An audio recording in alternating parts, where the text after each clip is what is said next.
Hey, this is Steve with Real-Time Music Solutions, and today we're looking at tempo editing in Sinfonia 3.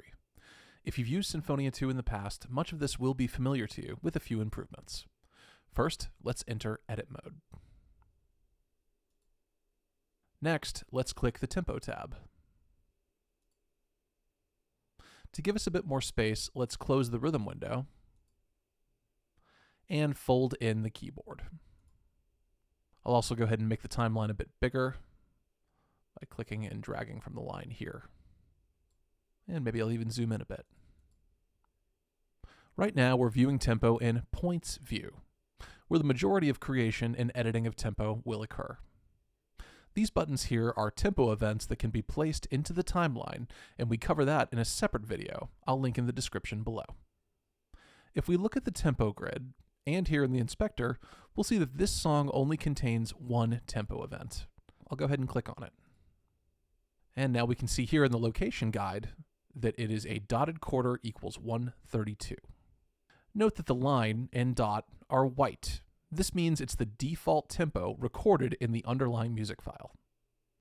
To draw, you'll either need to click on the pencil symbol here, or hover your cursor over the timeline and hit Command plus D for draw on Mac, or Control plus D for draw on Windows. Now our cursor has turned into a pencil, and we can click and hold to draw into the grid. If we begin to draw with our pencil tool, the lines and points created will be pink, making it easy to see what's been edited and what hasn't been.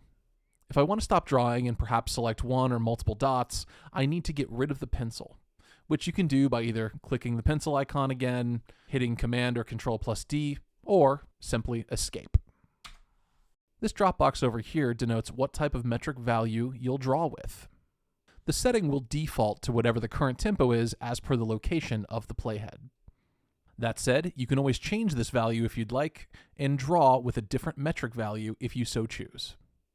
If you select one or more dots, you can drag them up, down, left, right, or delete them entirely.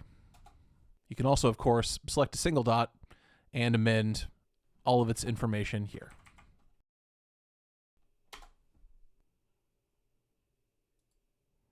I selected a different value, and thus it did the math for me because the dotted quarter value that I had in place is equal to an eighth note at 333. When the pencil is active, you'll notice another drop down here with a series of different line tools you can use for drawing. Some of these are still in development, but feel free to test them out if you'd like. I'll now select all of my dots and delete them entirely.